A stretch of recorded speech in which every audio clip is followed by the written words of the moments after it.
Et salut à tous, c'est Charles, on se retrouve dans un stray d'horreur. Pour ceux qui ne savent pas c'est quoi un stray d'horreur, c'est je raconte des histoires qui se sont passées ou qui se sont réellement passées ou des inventions. Voilà, tout simplement. On va commencer avec l'histoire de Lola. C'est un format que je voulais essayer. Et dites-moi dans les commentaires si vous avez kiffé.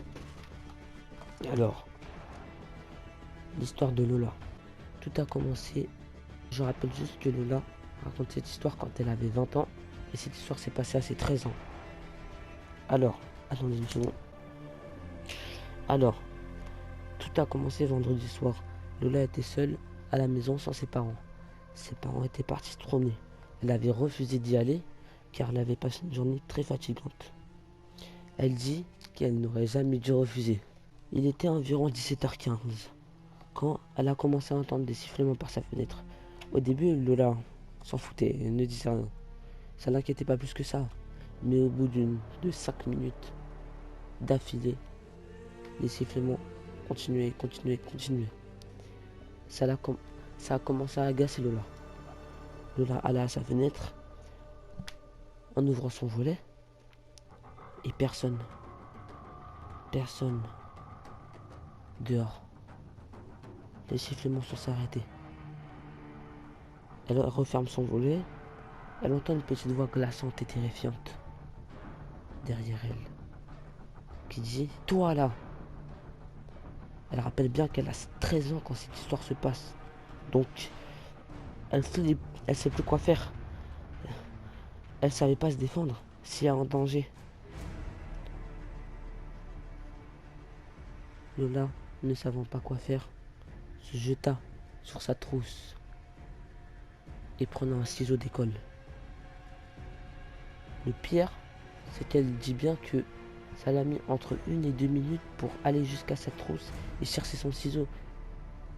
C'est vraiment qu'elle était terrifiée, elle n'arrivait même plus à bouger. Bref, je disais qu'elle prenait son ciseau d'école au cas où il y avait quelqu'un ou si une personne était là. Elle entendait des bruits dans sa maison.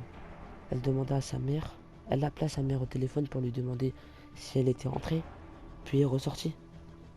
Sa mère lui dit non, je ne suis pas revenue. Donc elle s'est verrouillée. Elle a verrouillé la porte de sa chambre. Elle a fermé la porte à clé. Elle est restée dans sa chambre paralysée jusqu'à ce que sa mère revienne.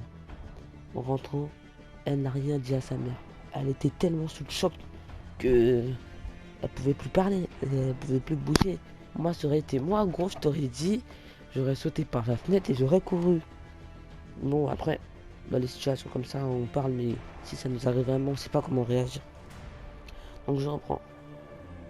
Après quelques jours, sa mère doit conduire son père au travail. Faut savoir que le père de Lola habite enfin, travaille très loin plutôt. Et il n'a pas son permis, du coup c'est sa mère qui doit l'emmener à 6h. Et 6h c'est très très tôt. Le soleil il vient à peine de se lever ou commence à se lever. Donc faut savoir que à partir de 6h, Lola elle est tout seule chez elle.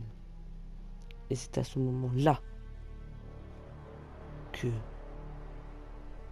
Lola entendit des bruits bizarres autour de sa maison. Lola se réveilla et au bout de 3-4 minutes, après le départ de sa mère, elle rêve d'entendre ses sifflements se rapprocher de plus en plus jusqu'à sa chambre, jusqu'à elle. Elle se réveilla, terrorisée et ne plus pouvant bouger. À ce moment-là où je vous dis ce serait... Nous n'avons aucune nouvelle de Lola. Nous n'avons plus aucune nouvelle de Lola. Franchement, cette histoire, elle est très courte, mais elle fait bien bader. Vous imaginez chez vous des sifflements la nuit. Quand à 6h du matin, vous êtes tout seul chez vous, vous entendez des sifflements partout dans votre maison. C'est vraiment... À l'heure où j'enregistre cette vidéo, il est 2h du matin. Bon, j'espère que vous arrivez à dormir ce soir. N'hésitez pas à vous abonner. C'était Shadowzen. Si vous avez kiffé ce format, n'hésitez pas à me le redire. Et franchement, j'espère dormir la nuit. Hein, je ne veux pas vous mentir. Bon, allez, ciao, ciao.